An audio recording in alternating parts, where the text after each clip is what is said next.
نماز کے دوران ادھر ادھر کے خیالات بہت آتے ہیں، اس کا کیا حل ہے؟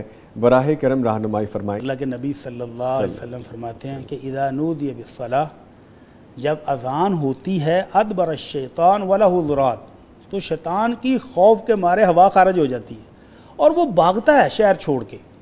فرمایا مدینے سے تقریباً 80 کلومیٹر دور ہے الروحہ شہر، یہ وہاں جا کے پناہ لیتا ہے، اتنا ڈرتا ہے اذان سے۔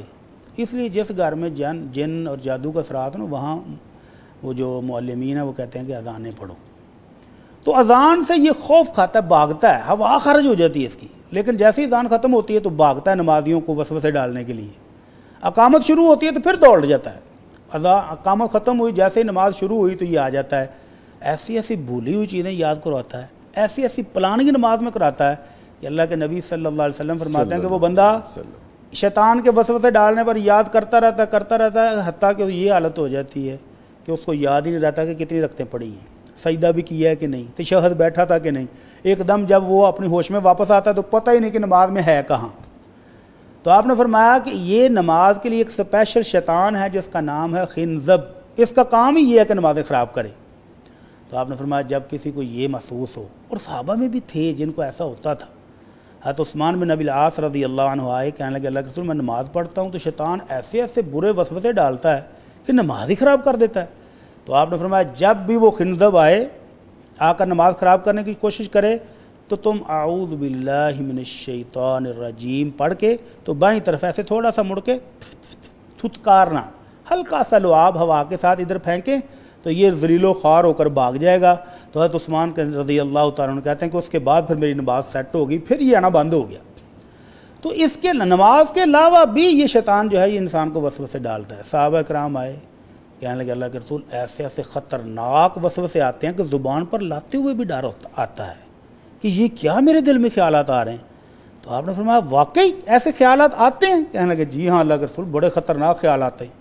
تو آپ نے فرمایا ذاک صریح الایمان، یہ ہے پکا اور خالص ایمان، صحیح پیور چیز یہاں موجود ہے تو شیطان چرانے آتا ہے، اگر دل میں ہو ہی کچھ نہ تو شیطان نے کیا لینے آنا ہے۔ تو تمہارے دل میں یہ خالص ایمان کی موجودگی کی دلیل ہے کہ شیطان وسوسے ڈالنے آتا ہے، لہذا ان وسوسوں سے پریشان نہیں ہونا، بلکہ ان کو دور کرنے کے لیے علاج بھی اللہ کے نبی نے جو بتایا وہ کریں۔ لیکن اس کا مطلب یہ بھی نہیں ہے کہ شیطان نے آ کر ہلکا سا آپ کو ٹچ کیا کہ یاد کر تیری فلانی چیز وہاں پڑی ہے تو بس بندہ پھر اسی پلاننگ میں ہی لگ جائے اور نماز گزر جائے تو نماز ختم ہو جائے۔ تو نماز میں پورا خشوع و خضوع رکھنے کے لیے ترجمے پر خیال کریں کہ میں پڑھ کیا رہا ہوں جی، اور یہ خیال کریں کہ میں کس ہستی کے سامنے کھڑا ہوں۔ ابھی میں اور آپ ایک دوسرے کی طرف دیکھ کے بات کر رہے ہیں، اگر ہم میں سے کوئی ایک بندہ تھوڑی سی توجہ ادھر کرے دوسرے بندے کا بات کرنے کو دل نہیں کرتا۔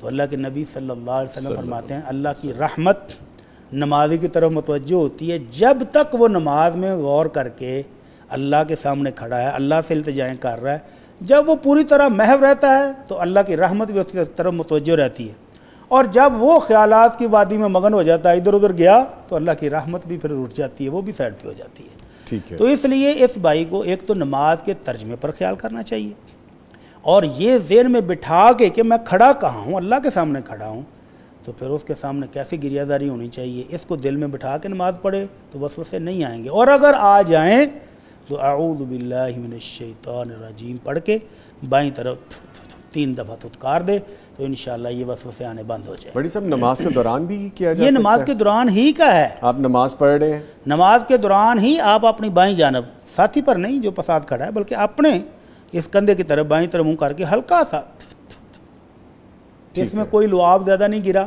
ہلکا سا ہوا کے ساتھ لعاب ہے، اس کو تھتکارنا کہتے ہیں۔ ٹھیک ہے، تو یہ شیطان کو ذل و خوار کر دے گا، وہ دفع ہو جائے گا۔ ٹھیک ہے۔